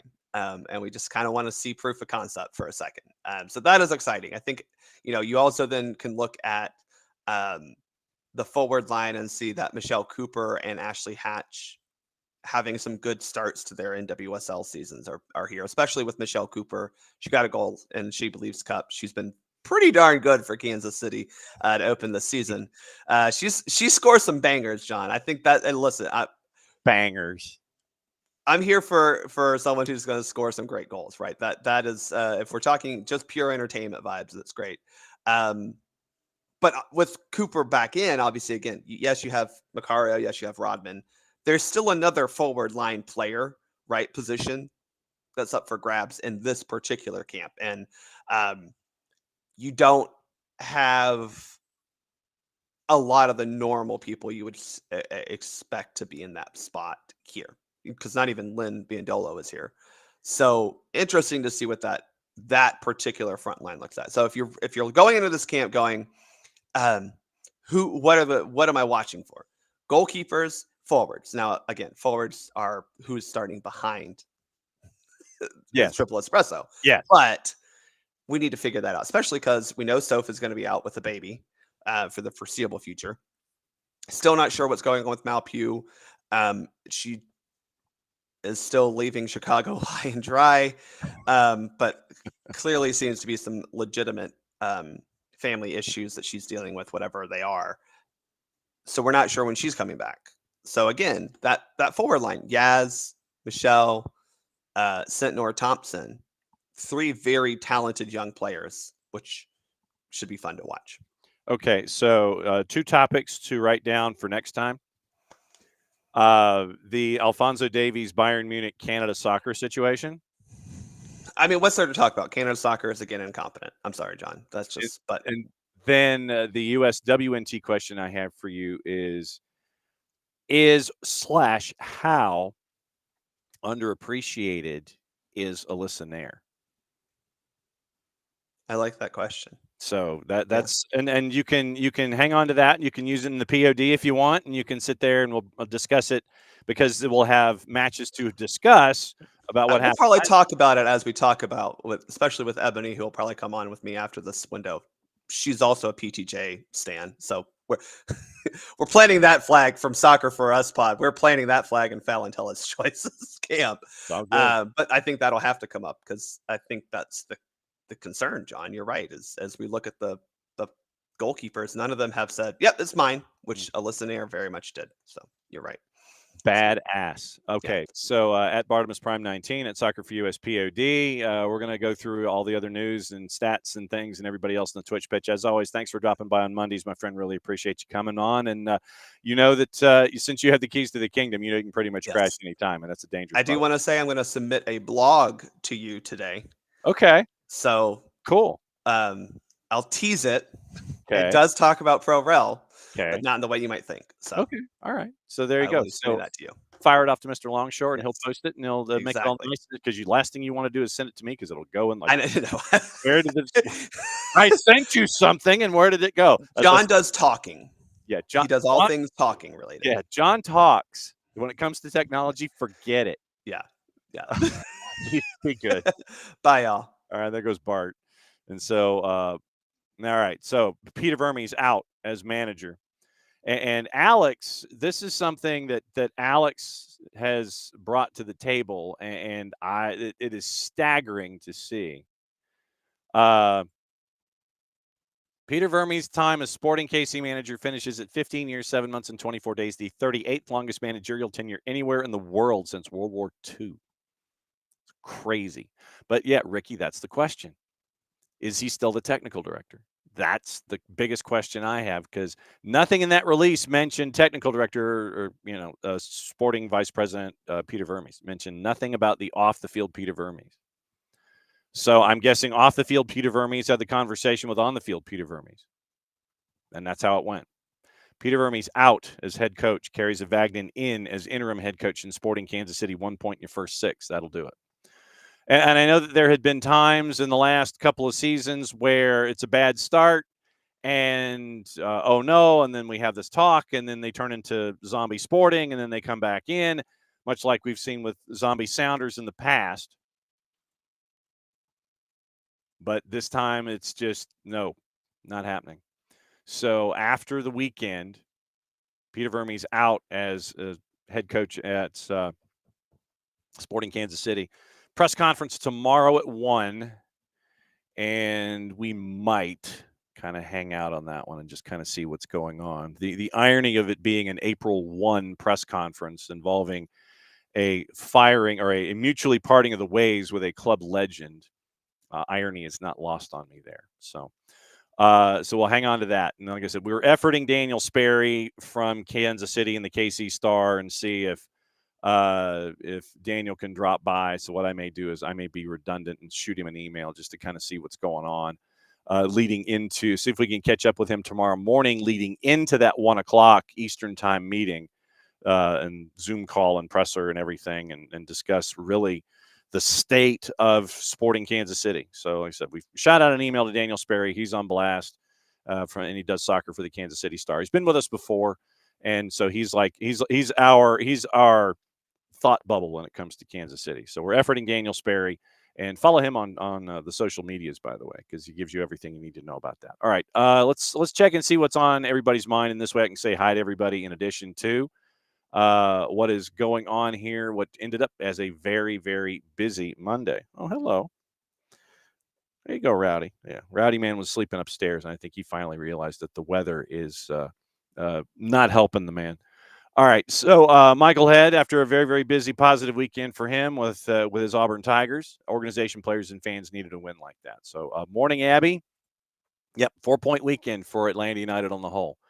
And Abby, constant no calls on offsides, ended up an eventual goal, and it wasn't stopped and given back to our team. And that's the idea. So Abby, hang on to this one just in general. Not necessarily just from the weekend, but hang on to the idea of offsides and flags going up and waits and delays and things like that. So put a bookmark in that one for offside, and we'll talk about it with flags and protocol and waiting and having to react and all those kinds of things. So that is definitely something I want to get into next week. Morning, Alex. Morning, Will. Ricky's going to be able to be an imbecile, a fully charged phone watching the Final Four. Let's see. So, yeah, no, and that's the thing is that those who have Auburn ties in the footprint, just the idea. The tickets weren't bad. And I was trying to convince the boss to get tickets just to get tickets. And even if you weren't going, to treat them as an investment strategy, because you know that someone was going to want to be in that building and, buy the tickets from you just to get in. Tickets weren't bad. Initially, I think last weekend they were like $600 for the full session, just as to get in to the Alamo Dome. But it's the hotels and the flights and everything else that is just causing it to be an astronomical expense. And so she was like, "Nope, not happening." So Katie Weaver, fun then miserable then really fun evening. Absolutely true. Happy Monday, David. Abby says Auburn picked with 5th in the group. Duke bracket is in 7th. David, yes, it was a drunk game on Saturday. Monday, still hungover, back to full strength. It depends on the individual, I guess, and depends on your pacing. Let's see. Michael's trying to determine the timing of both AU games on Saturday. So, and doing the Lord's work, Ricky, Final Four 6:09, Atlanta United 7:39. Halftime of our match, the Final Four game will be over, and so. That's where we go. See, so now here we go. Tip off, halftime, kickoff, final, halftime. There you go. So that's all squared away.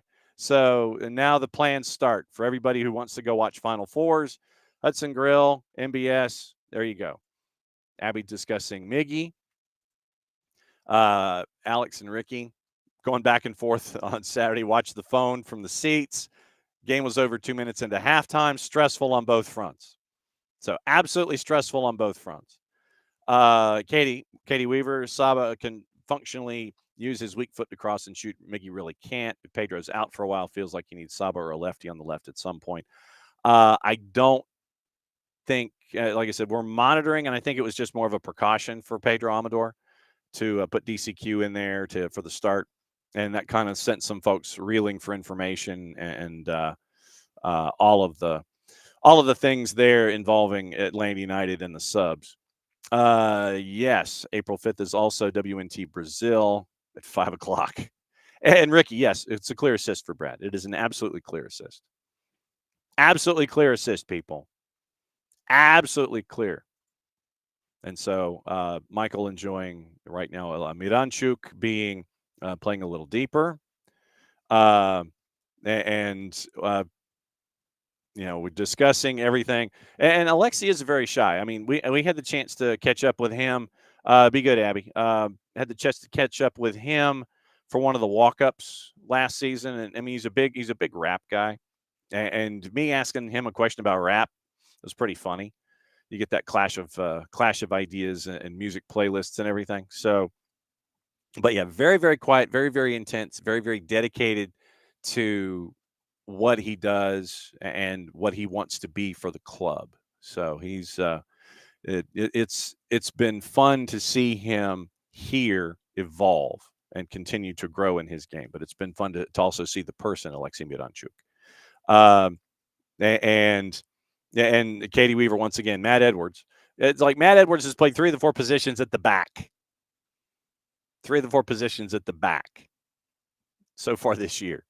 And Abby caught up with DCQ at the twos match yesterday. So very, very cool there.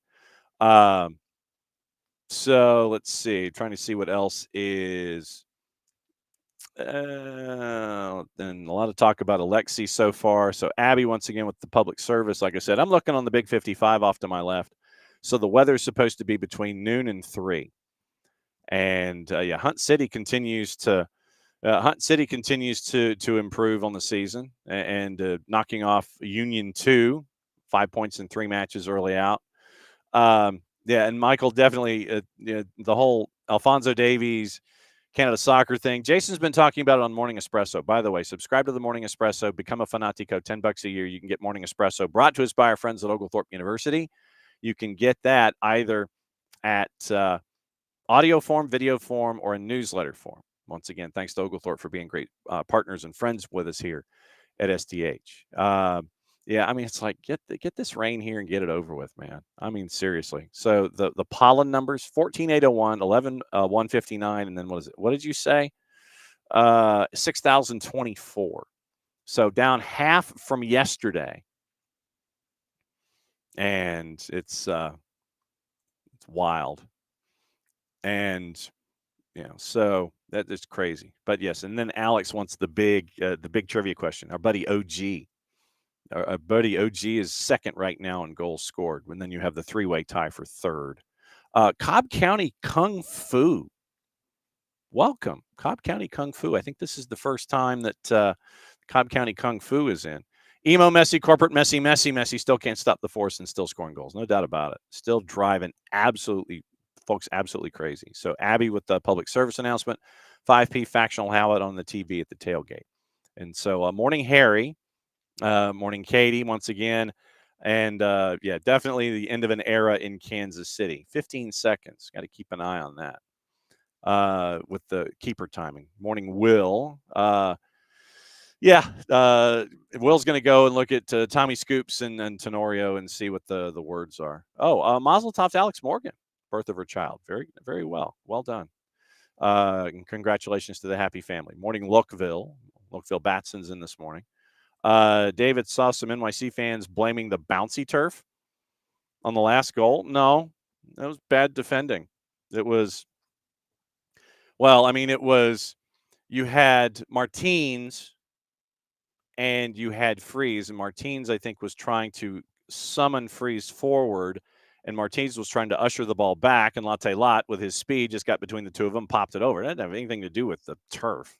It's just I think that it was either a miscommunication or a missed communication between Freeze and Martins, because Martins, like I said, Martins is running back. And it was running back into that position.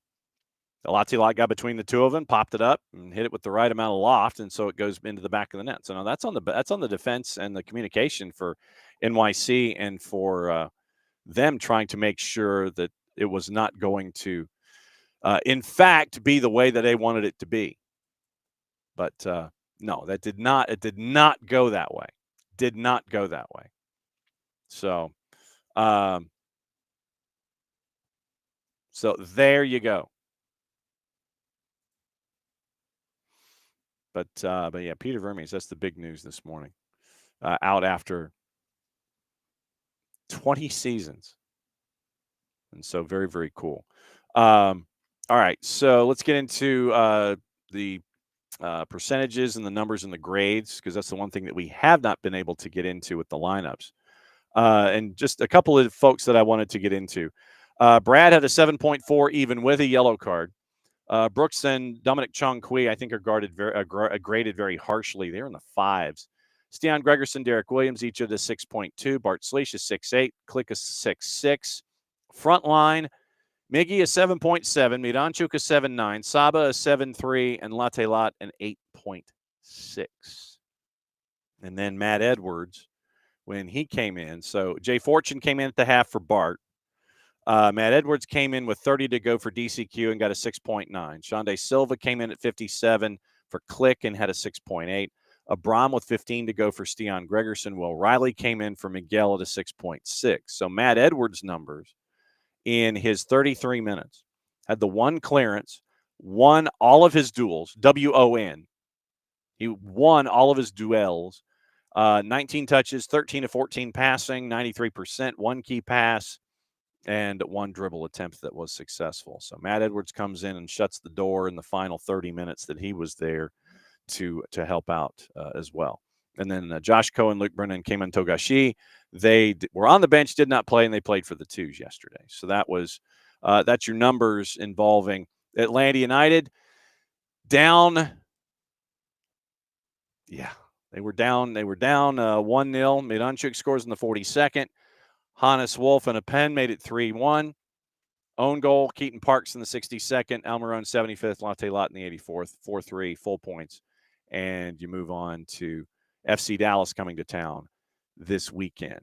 Gossip, rumor, and innuendo, what to watch, where to watch it, how to watch it. Before we get out of here, remember, tomorrow it's the beginning back of the Premier League. They've decided to go midweek weekend and leave the FA Cup alone.